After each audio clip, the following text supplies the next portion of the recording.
A girl has been brutally raped and murdered, and nonsense and hyperbole is going on. The Bengal Chief Minister is taking pot shots at the CBI. The Netas are playing the blame game and blaming each other.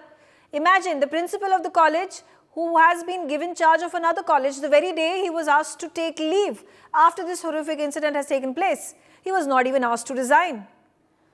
The family, unfortunately, has had to run from pillar to post. They don't want the compensation that is being offered to them by the government. They want justice. The people of India today are fed up of the inutile system. We need action, not anarchy. Let's start this conversation. Joining me on the telecast is Dr. Ashim Maiti. He is the RG Medical College. He is from the RG Medical College. Dr. Ashim Maiti, what is happening on the ground? Everybody wants to know that why has the principal of the college not been asked to step down from his post? Hello, yes, this is Dr. Ashim Maiti. On behalf of RG incidents, as you know, as a ex-student, I am just telling, I am senior pediatrician of different hospitals here in Kolkata. I went to the spot right from the beginning of the revolution that they are the junior doctors along with the seniors, and amongst all them, all the peoples in the process of West Bengal, not only West Bengal, throughout the India, are protesting this barbarous rape followed by the murder. The actual fact is that some of the internal or internee and also the doctors, the Sandeep Ghosh, as you know, the principal of the college and the medical superintendent Sanjay Basist, both of them were supposed to file the FIR. Instead, they have not filed. They have wrongly informed the parents about that is her name is Tilottama is the nickname, and actual name actually I would like to utter. She was the victim at midnight inadvertently by some group of miscreants. The picture is still in dirt. But actually, but Dr. Ashim Maiti, I would like to know. What I would like to know is, why was construction and renovation activity still allowed in the college premises at the time when there is a rape and murder that has happened right next door?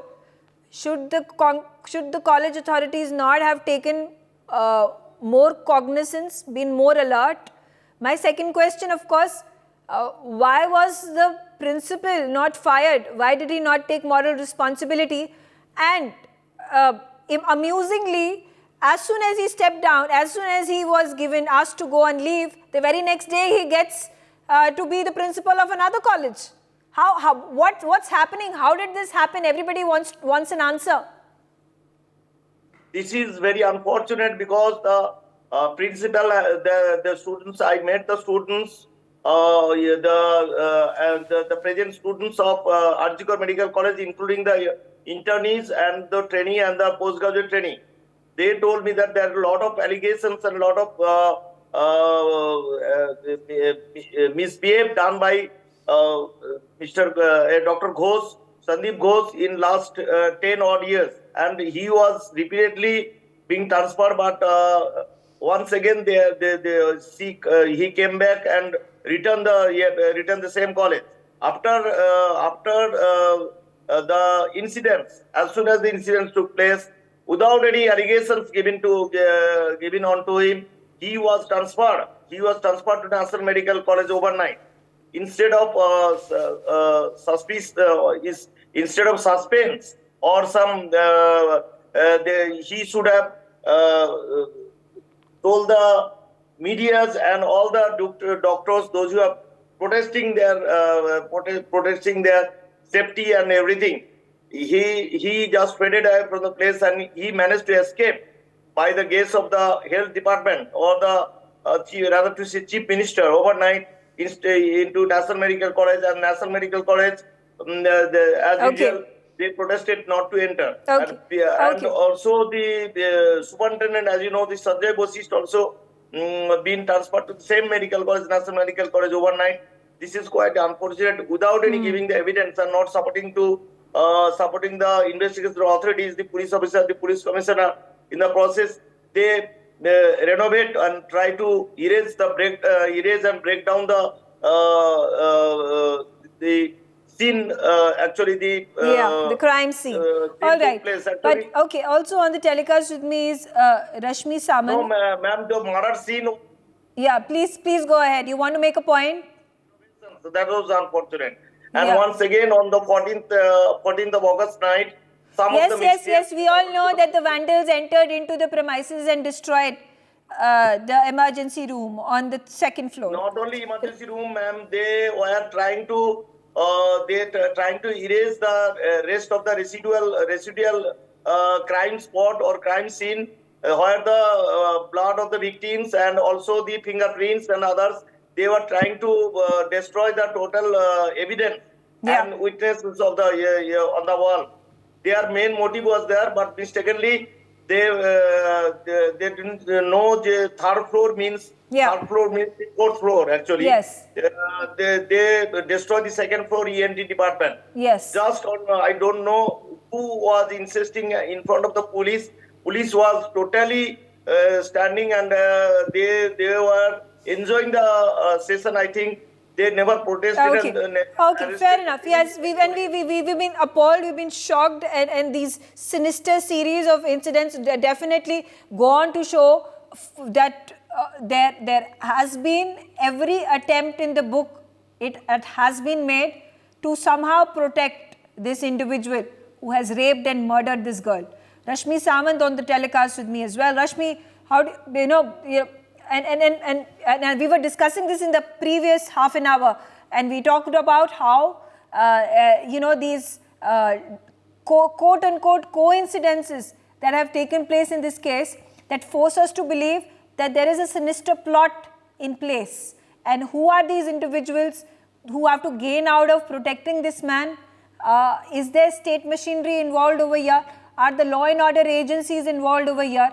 And what do they have to gain? Or more importantly, what do they have to lose if this man was then convicted and hanged to death?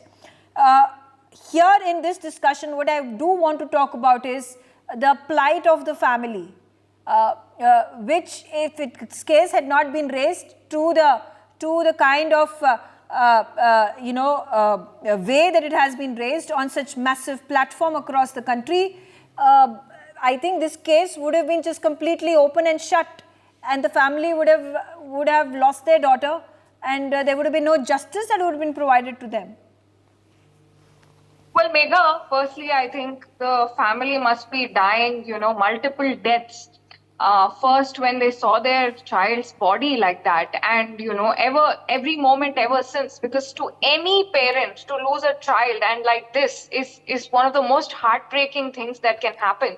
So I can only imagine what must be the plight of the family. But not just that family. I think today every family that has a daughter, a sister, a wife is worried, a mother is worried that what will happen to them if something like this can happen, and no culprits are put behind bars, there is no conclusive arrests made, there's nothing happening, a gruesome crime like this at that. Then where are we as a society? I think that is the broader question that every person is feeling in the country today, irrespective of ideology, irrespective of political leanings. Everybody is just feeling the anger of the situation and how unjust this situation is. It's almost like it's a crime at this point to be a woman. But that being said, Megha, I'd also like to add that there is clear evidence of state machinery being involved. And, to substantiate my statement, I'd like to bring forward proceedings from the High Court at Calcutta. So one of the lawyers, when this matter was brought up to be transferred to the CBI at the court, the lawyers stated that the man in charge of CID department in Calcutta for the state of West Bengal was actually the same guy who's currently the Commissioner for Police for Calcutta. And when he was head of CID, the Kamdani rape case was botched up in a similar manner when actually the assailants were caught, but then they weren't convicted because the police managed to botch up all of the evidences in the case. And he challenged the court that something similar will happen in this case. And you have the same man. I mean, why is the Commissioner for Police of Calcutta not sacked already for having botched up this case so massively for 7 days before it was handed over to the CBI? It is very well possible that all of the evidence is now destroyed, because you could clearly see that miscreants were actually attacking not just the emergency room. There was also construction work happening at the very washroom which these interns used. It clearly suggests that there is proper state-backed machinery which is actively working towards destroying every shred of evidence that can pin down the assailants, that can forensically pin down the people who raped the victim. I would want to be respectful and not take her name. The doctor, the assailants who, raped her, who brutalized her and left her for the dead. I mean, I think there is proper state machinery which is in play, which is clearly working to destroy evidence, to protect the assailants.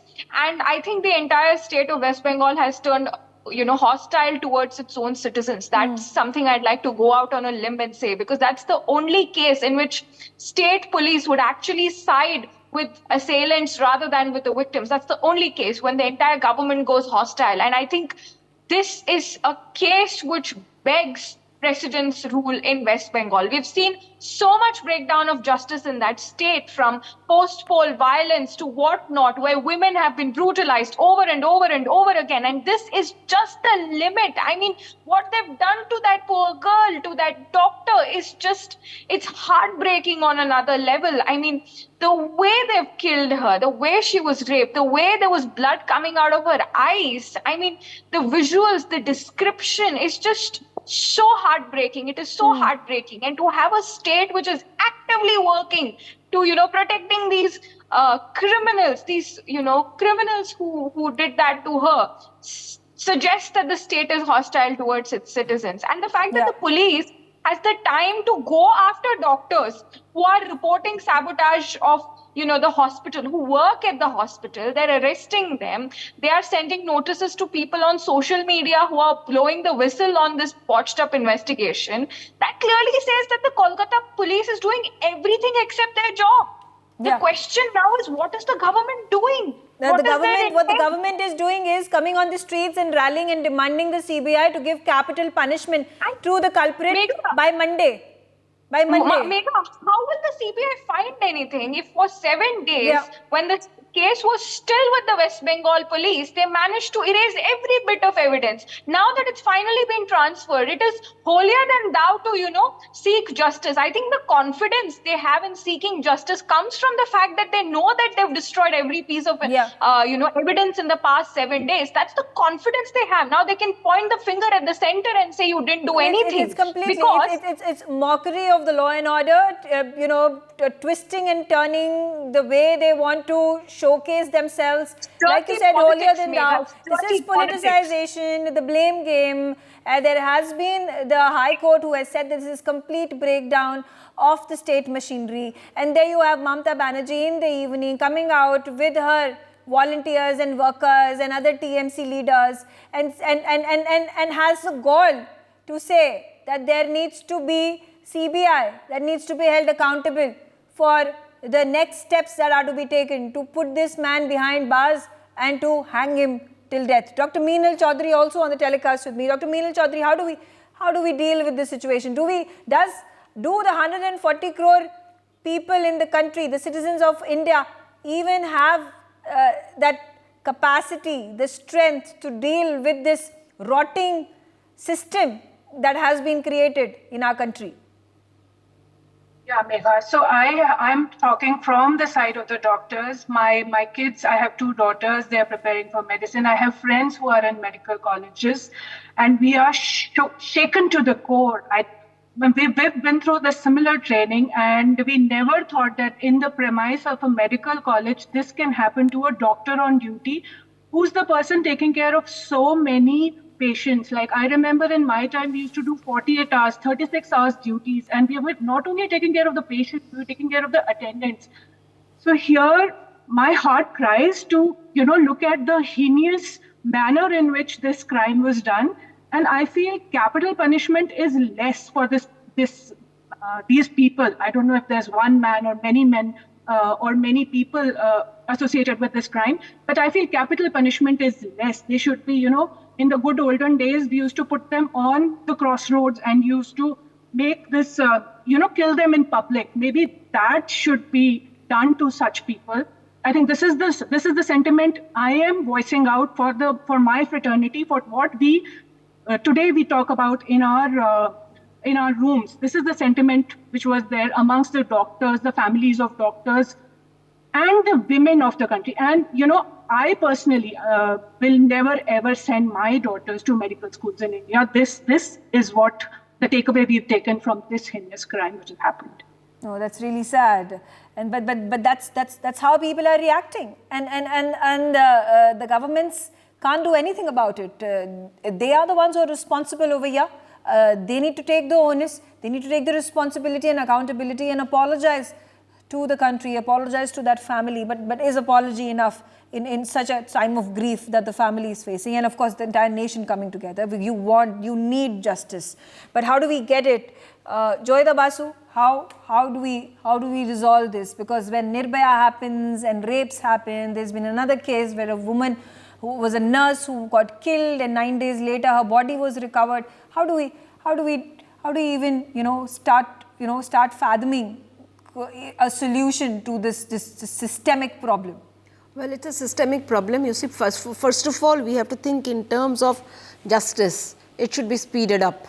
I'm of course not talking about the nonsense that Mamata Banerjee and her so-called 38% representation of women in parliament, what they are demanding. What they are doing right now is a mockery of justice. What they are doing now, it's a sheer politicization of the matter, an attempt to divert attention from what they have done, from what they are culpable. They are trying to pull the wool on people's eyes, but nobody is buying it. Even Didi, who is supposed to be a very smart politician, she does not understand.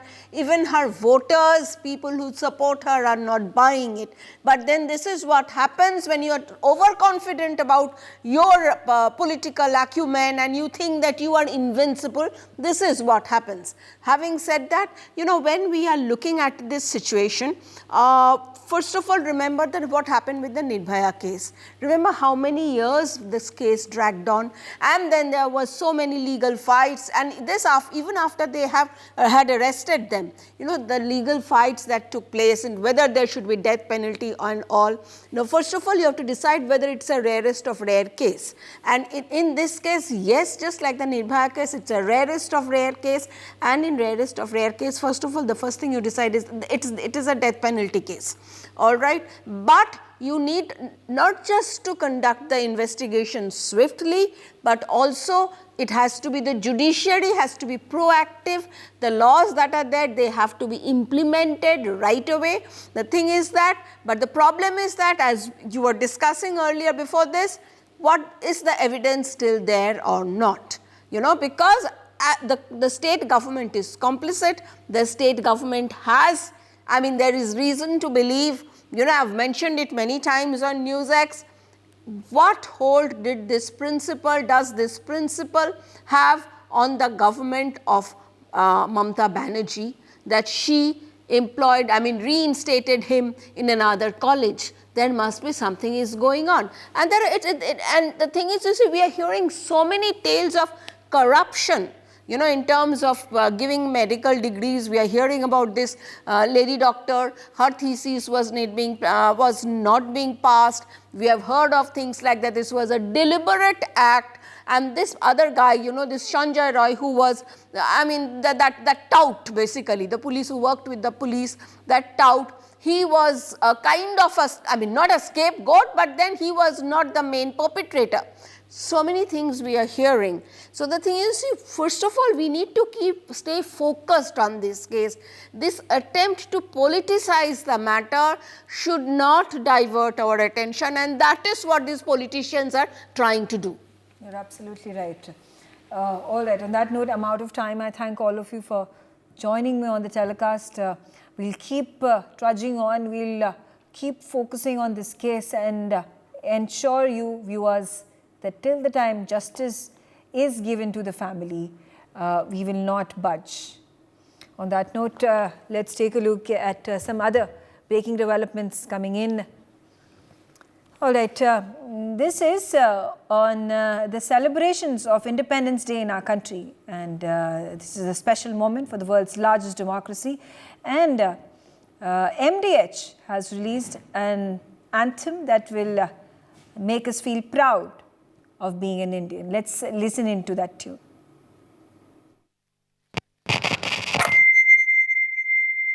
जय भारत जय भारत जय भारत जय जय भारत। आसमान पे हम छाएंगे, जो करना है कर जाएंगे, रोक सको तो रोक के देखो, अब ना रोके जाएंगे।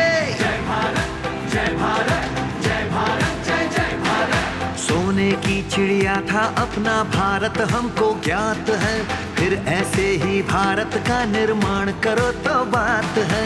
देश बड़ा है हर मजहब से, युवा शक्ति का नारा है, विकसित भारत हो अपना अब ये संकल्प हमारा है।